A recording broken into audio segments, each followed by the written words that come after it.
Chiefs, Pats, Saints, Rams. We're back to some of the best games of the season for championship weekend. What's going on? It's Rick from Boom with a live stream on a Monday night. What's up, y'all? I was going to do a little jackpot sweat, but James Harden happened to pop the fuck off. Pardon my French. Family show. James Harden had 36 at halftime, eliminating most Mighty Dollar entries. I'm not sure where he finished. He had 46 in the fourth last time I checked. The Rockets on a back-to-back, just blowing away the Grizzlies. What's up with the Grizzlies? Why are they never... It's got to be frustrating because you're running the Grizzlies because you're perpetually in seventh, you know? Like, they're not making any moves. You have Conley and Gasol as your coring. You're not going up. You're not going down. That's got to be frustrating. I feel like they always have a bunch of players hurt, too.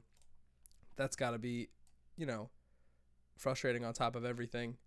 But we're hanging out. I'm just going to hang out. Let me know in chat if you're here, if you want to talk about stuff. We're going to do some jackpot look-in. We could talk about the NFL slate. I'm looking to hopefully do a full day Sunday slate, but for now, the AFC contest and NFC contests are already up, which is so hype. We get a full week of breaking down these boom contests and figuring out where we're going to stack these entries. The Mighty Dollar could potentially be $800 to $900 by Sunday if nobody hits it, so it could be an awesome championship Sunday for some boom users. Be awesome. Let's get the screen share going, I think. Right? Get some bop. I got music in my ear. There we go. This one's doing screen share. Let me know how your night's going. It's a Monday night. No Monday Night Football. And The Bachelor ended. I didn't watch The Bachelor tonight. I have it recorded. Pretty excited. My buddy, his last place fantasy football punishment, 5-minute recaps. So I'm watching The Bachelor to follow my buddy's last place punishment, watch his 5-minute videos every week. And that's so exciting. It's going to make this a really fun experience. Let's, is it this one? It is this one. Bang.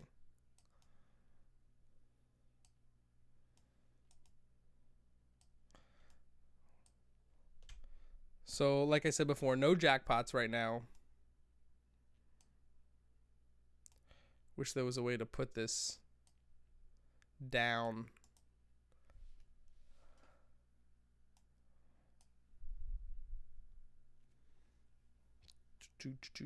Put the graphics over it. So you have a smaller face and then you do more things. That's what, in the other room, when we go to the other format, it's my face. So 2 for 5 top on Super Cinco. Really rough night. Mighty Dollar, not even 3 of 4 top score. This is the late slate. Early slate was brutal. Harden dropped 57 points. That's why I'm here, to see how many points Harden dropped. That is just outrageous. DeRozan and Conley tied. Oh, man. Jared Allen won the question. Called that on Mighty Dollar Minute.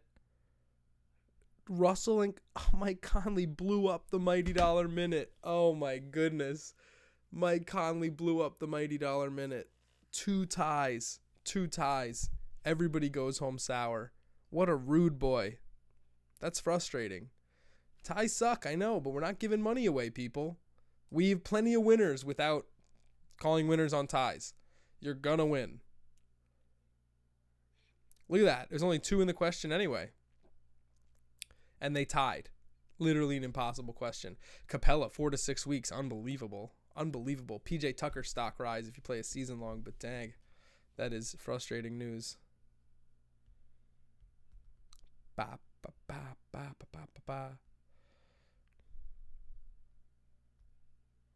So we could get into some stuff about this NFC championship, but yeah, not a lot of NBA action. The ties and Harden, 57 points.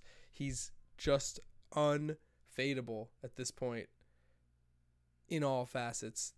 He absolutely carrying the Rockets, and this was the game to beat Kobe's record for 30th straight game. Family Show. Freaking stupid. But as far as championship games and Championship Sunday, we got exactly what we want. And the best part about this is that I don't even have to bring up the boom questions to ask about the biggest playmakers in these matchups, because there's a legitimate amount of star power in these games and high-powered offenses. 4 of the top offenses in the playoffs made the championship games, I believe. And like if I said NFC Championship rushing yards, I don't have to pull up the picture to know that it's a incredibly interesting question when it comes to the dual-headed rushing attacks. Kamara and Ingram against this newly formed power tandem of CJ Anderson and Todd Gurley. That's unbelievable. But it's that line. That line is moving mountains right now.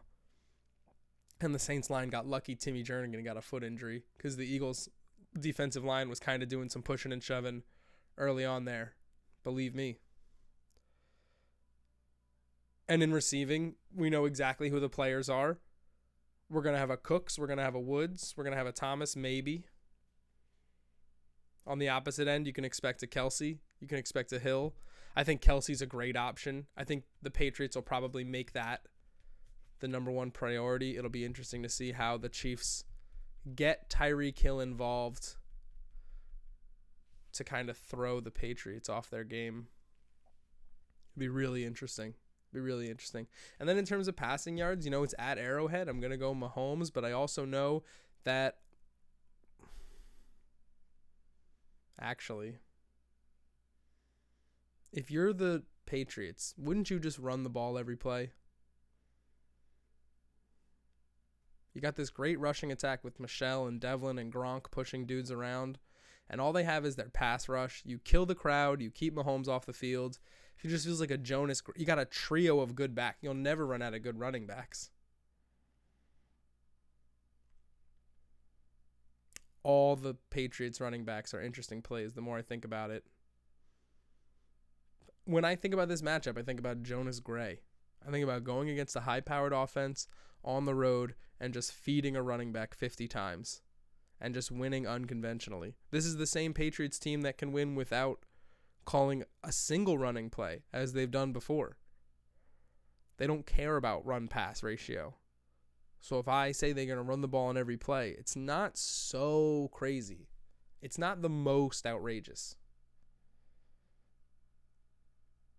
Granted, Brady's a weapon in and of itself, but so is the Kansas City pass rush. Kansas City pass rush is by far their best defensive asset. That's the way that they neutralize offenses. That's the way they took Andrew Luck out of the game late. Their pass rush, especially at home, is outstanding. Their run defense has been solid at home. On the road, it's been a disaster. But they're allowing 30 points on the road and less than 17 at home. So right off the bat, the Arrowhead splits are bananas on the defensive end for the Chiefs. And the Patriots are a pretty bad road team now that we're on that road. Tom Brady, the worst starter in the league, worst, bottom, last, under pressure, passer rating, worst. So you add all these things up, and the way they ran on the Chargers. Now, I was not sold on the Chargers' run defense heading into this matchup. I had a feeling like they could be pushed around. I didn't think that everything would fall apart in terms of Michelle over and over again, and then Edelman getting the middle of the field whenever he wants, and then the game is over. Once your play action is rolling, Edelman's open in the slot, and Michelle's banging out 5 yards of carry. The game's go home, pack it up. But the Chargers were a team that neutralized the Ravens with 7 defensive backs on every play. It was a great, aggressive, unique, different, outstanding, well-executed game plan.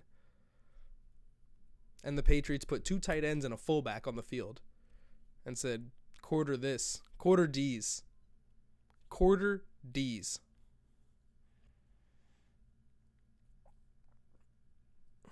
And that was a Chargers defense missing multiple linebackers. So you knew they were vulnerable, and the Patriots do what they do best. They take your weakness and they let it shine. All of these things add up to the Patriots running the ball 50 times. It's the perfect, if you can execute it. If you can run, it's essentially the same game plan they ran against the Chargers.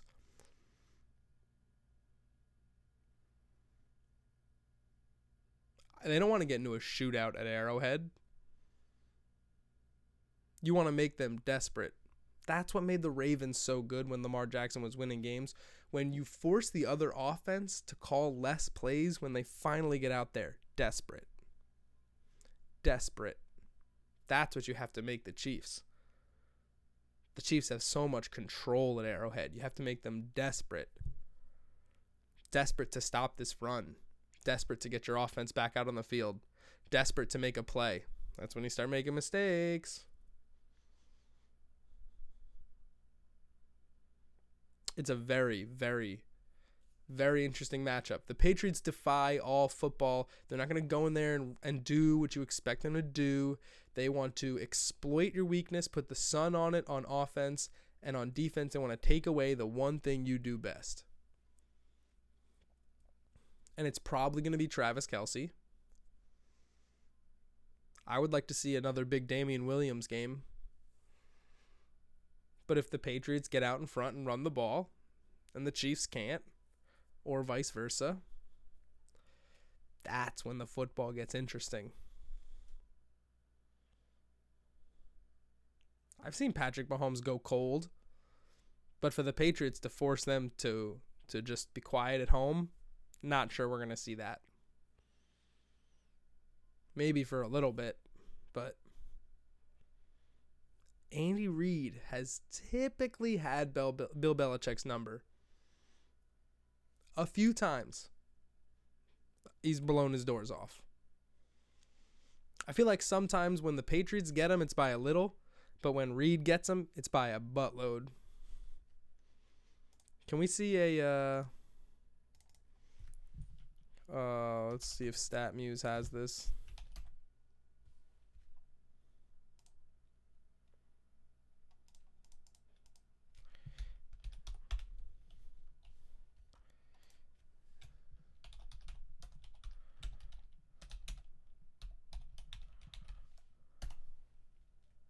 Running back Andy Reid appeared in one game in the 1976 season.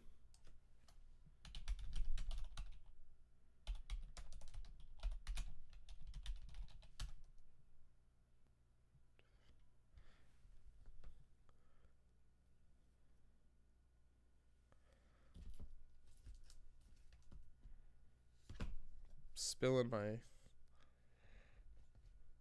StatMuse doesn't do coaching. I can't answer questions about coaching performance yet. Interesting.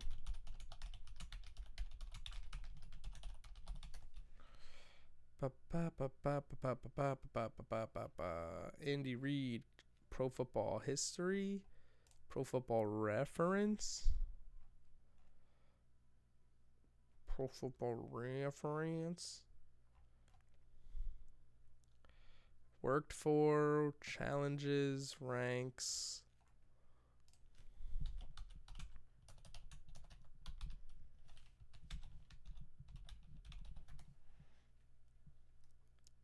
Someone didn't write this article.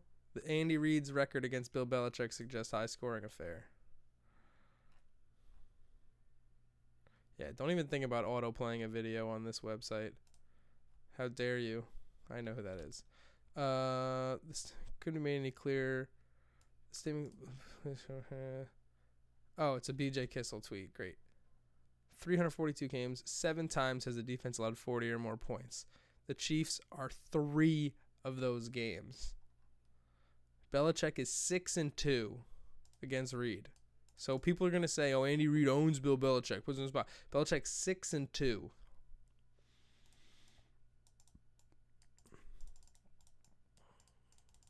But 2 of those were losses, and one of those was that 43-40 Wild Patriots game. Although a loss, the Chiefs did plenty of damage on offense. Many times during the game, the Patriots struggled to defend Tyreek Hill on a deep over. Mesh concept here, crossing route from Kelce draws the safety. Props to Joel Bishop Football on Twitter. Joel Bishop with this design on Twitter. The Patriots are in cover 1. The Chiefs play design here involves mesh concept. Oh, you can see it at the bottom. Deep over route by Tyreek Hill. Difficult to cover his speed in man coverage across the field. We got that for sure. There he goes. Zoom, zoom, zoom. Free safety occupied by Kelce, as he should be.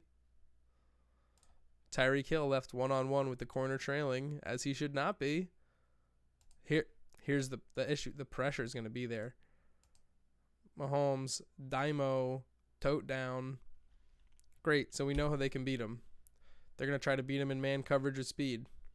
I like Tyreek Hill over... Yeah, I remember the season opener in 2017. When I think about Andy Reid slapping around the Patriots, I think about 2017 opener. And we're on to Cincinnati. That was that game.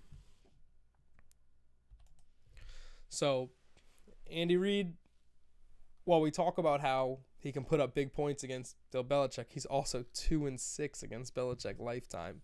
And that includes a Super Bowl as Eagles head coach. Not great, Bob, for as much talk we want to do about the great Mahomes machine. Pats were kind of slapping the Chiefs in the first half of the first meeting. It was in Foxborough. I know it's different, but we might have to watch that game again. Watch that game again and take a bunch of notes. You know what? Both of the first meetings were in... Both of the first meetings were in the regular season. So we'll watch both of those on NFL Game Pass, and we'll properly evaluate and move forward and figure out what each team did successfully in each game and what they'll try to attack in the second matchup, because if it ain't broke, don't fix it. You know what worked in the first game for the Saints? Michael Thomas. 16 targets yesterday, by the way. Wowza. 16 targets. Rams going to try to do it again. And I don't know if it's going to work, but I tell you that offensive line is in for a challenge against that Saints defensive line. If you like lineman battles, that's a war right there. If you like lineman battles, that is a damn good time. And it'll be interesting to see if the Saints can move it on Aaron Donald on both sides. It's going to be one in the trenches, and both teams are going to have to earn the right to the Super Bowl. And I think the NFC team could end up brutalized and have to use every single day of that break to prepare for the AFC game. I think the AFC game might be a much more finesse game than a very physical, hard-fought NFC game. I think both NFC teams will look to punish their opponent. They don't like each other. They do not like each other. But Michael Thomas will not be denied. He just can't cover him. It's stupid. The way Breeze puts it on him, it's so accurate and fast, and Michael Thomas is quick. He's not otherworldly quick, but he's quick enough in tight spaces to make it absolutely impossible to cover him, man. Take him for any and all questions, but for a lightning question, oh gosh, we're in trouble. Because if he's going to get 15 targets, we've got to calculate that appropriately. And he broke a long one and finished with over 200 in the first matchup. But no Aqib Talib first matchup. Aqib Talib is not just a physical threat. He's a mental threat. You know, you got to just put Michael Thomas for 0 in case Talib and him throw punches and they get knocked out.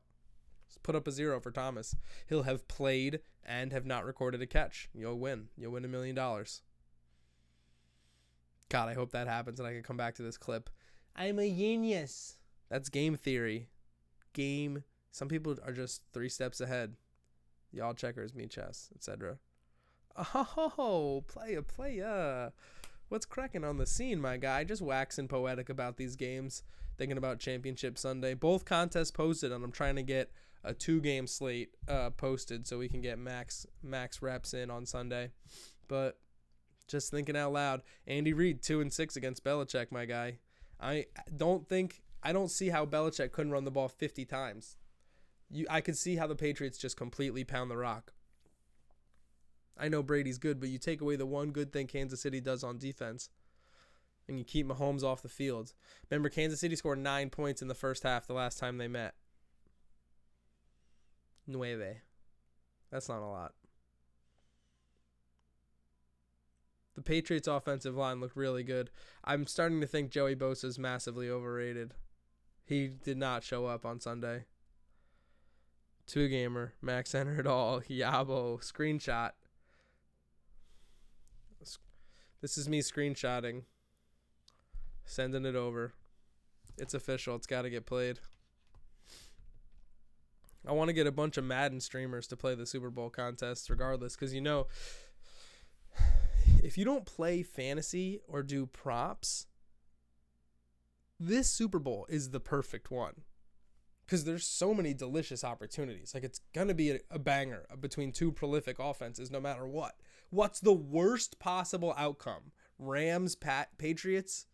Like, you got to be kidding me. We are in for a delightful Super Bowl regardless. And I think this is a very special opportunity for the burgeoning sports gambling. We're not gambling, we're fantasy, daily fantasy industry. We can make a major move on this Super Bowl by really getting in there and getting aggressive, getting a name out, because the points are going to be flying. And with not only points, I think the most important thing is, like, these 4 teams, not so much the Chiefs, but much more the other 3. These teams are perfect for props because they concentrate their offenses on just a few playmakers. Not even so much the Rams. With more CJ Anderson, it has been less about the Rams. But the Patriots and the Saints, for sure. 4 players really score. I mean, it's Breeze, Ingram, Kamara, Thomas on the Saints. And on the Patriots, it's Brady, Edelman, White, and Michelle with some Burkhead sprinkled in. Everyone else is ancillary and is a party ruiner, right? So if we get those 2 teams in the Super Bowl, not only would you get Breeze, Brady, but you get these high concentration of weapons, and it would be so interesting from a fantasy DFS. Like, as far as boom chalk, like, everybody would pick Michael Thomas, right? But what would you do for most running back? Would you do Michelle, Kamara, Ingram? Because honestly, the way they fed Ingram against the Saints, the Eagles, if the Saints don't win that game, which they were gonna the whole time, but if the Saints don't win that game, I'd be very frustrated about the lack of action for Alvin Kamara running the football. I thought he was great running the football at the end of the game and earlier in the season when he was the only running back. I thought he was a punishing physical runner. It's the divisional playoffs. You're not saving him for anything. Maybe I'm wrong. Maybe I just didn't watch close enough and I was eating hot dogs and ish. Saints score. Maybe he did get equal work, because I know he got the ball late. He led the team in carries, and Ingram had 9 carries, so I'm out of my mind.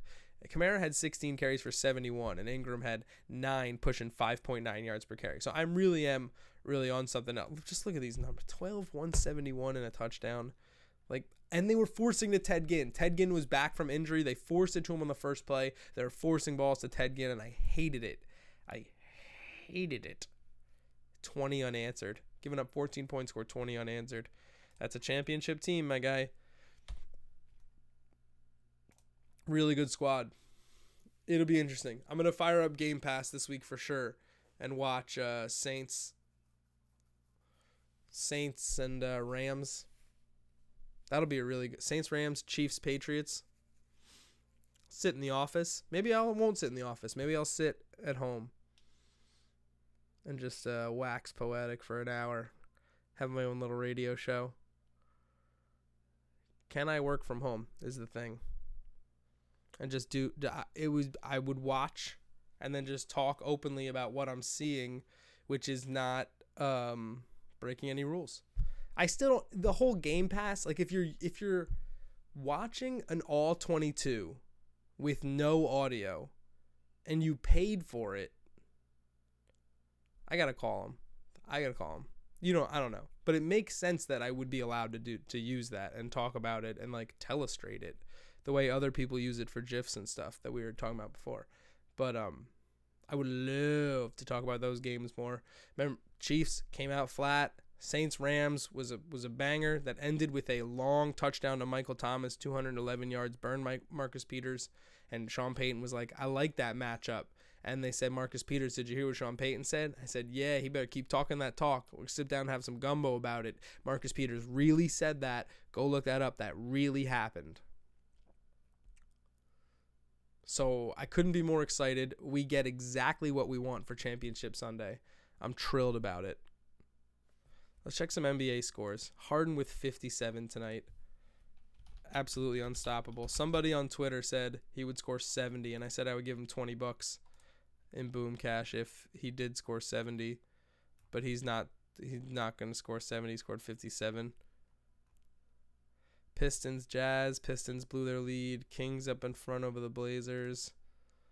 What's going on fantasy-wise in this game? Nurkic, 5 boards. Dame, 11 points early. CJ, slow start. What else is new? Water's wet. Cauley Stein, 5 boards. Always in my heart. 9 points for Bogdan. I like that. It's cute. Late slate. Drew Holiday, 6 points, 2 boards. So sweet. Was pulling for Mr. 70. Yeah, no, he's got some stones. Get out there. You know what? I was like, that's hilarious. 70, like, that'll never happen. And he's got 36 at the half. I was like, oh, I'm going to have to explain this to somebody. That's super awkward for me. Why are you giving out $20 on Twitter, my guy? Seemed like fun. Nice little mini sweat within a sweat. Tobias Harris, 9 points. That was the B bet for the late slate. Okay, Shai Gilgeous-Alexander's got to start working his way to some assist questions. I just think Brian thinks his name's too long. He doesn't want to put him in any questions.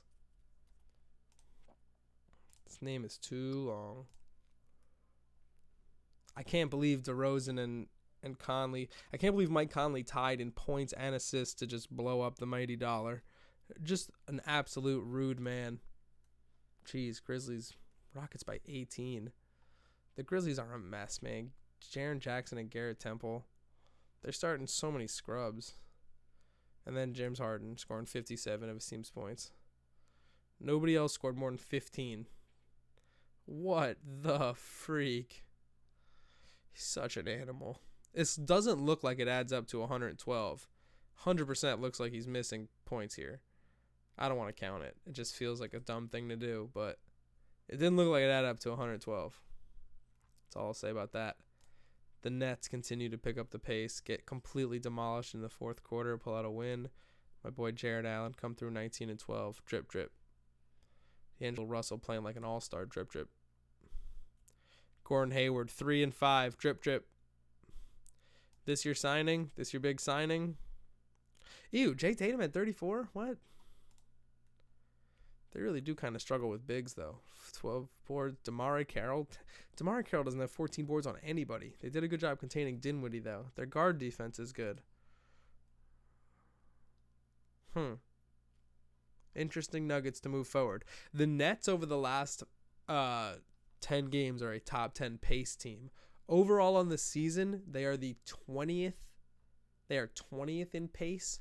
And over the last 5 games, they are the number 1 team in pace. And they're not like playing all the top pace teams necessarily.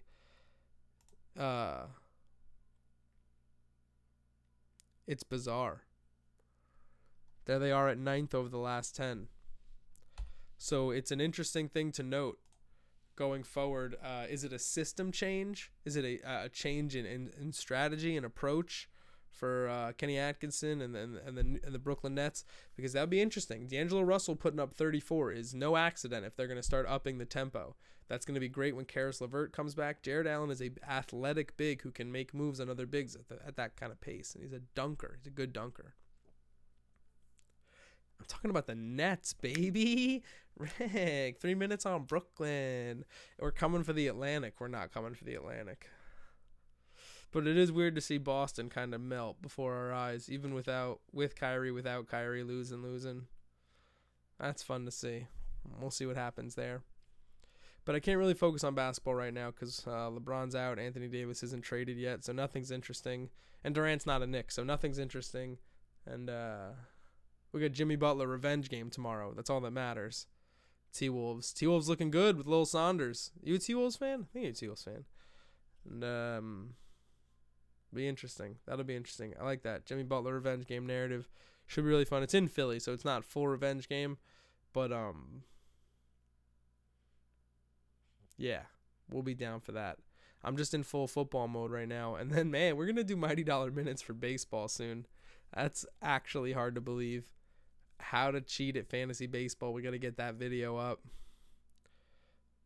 Bullpens.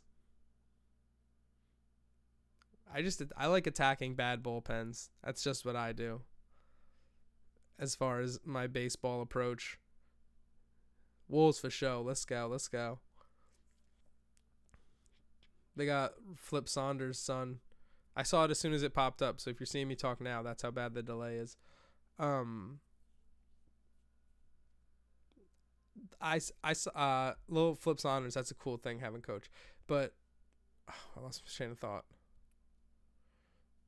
Baseball, I guess. I'm not super hyped for fantasy baseball, but hopefully I'm trying to rally for AAF, Alliance of American Football, the league that will start the week after the Super Bowl and air on CBS, because I just feel like it's fantasy football. Everyone's going to try it, and everyone just wants AAF action.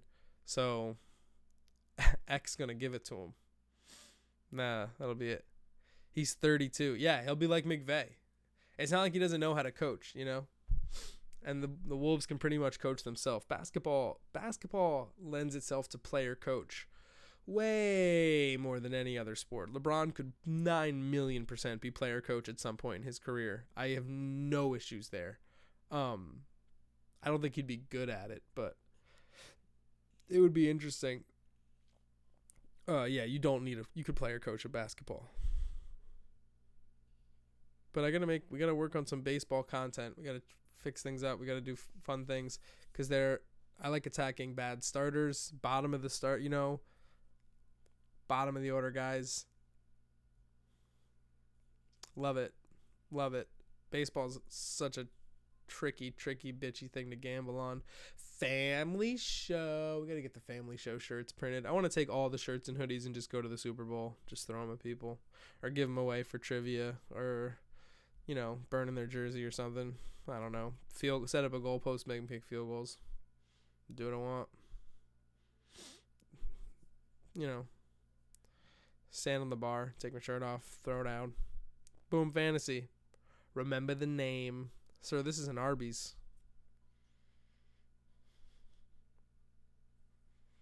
All right. We're going to try to do a stream every night this week, talk more and more about these matchups. I want to do a day stream on Instagram Live so we can really talk about. We can watch Chiefs Patriots, the first matchup of both matchups. Chiefs Pats, Saints Chrums. Watch both of those and get a feel for the matchup. I don't think the rematches will be identical. I really think all four teams are going to want to run the ball more than they did in the first meeting, but the scoring could be high depending on how things play out. We got explosiveness all around and flawed defenses all around, and that's so exciting. The dream matchup. So that's me. That's it for Monday. I can't sit here and give you all the information. That would just not be fair. That would be rude to the non-viewers because I didn't send a push notification out because it's late and I'm not really sure with time zones. I wish I could send time zone specific push notifications, but right now I can't. So one day I will, and I'll just send one to non-East Coast because I feel like 11's a little too late to be like, I'm live talking that talk, not walking that walk. I'm in a chair talking that talk. And but it is worth checking in. So check around this time every night this week, and we should have something fun for you. I got nothing going on. I want to hang out, break down Championship Sunday as much as I can, and we can get a big old jackpot winner sometime this week or build that number up and go ham on Sunday. Throw some confetti, write some big checks, and make Championship Sunday a day to remember. Super Bowl 54? We're at 44? We're not at 50 yet. What Super Bowl are we on? 53? Super Bowl 53. 49th modern era National Football League Championship game.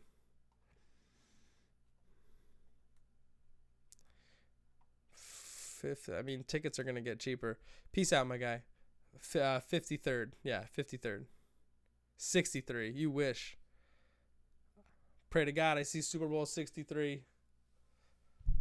That'll be LXIII. That's so stupid. Roman numerals are dumb. That's why they died with the Romans.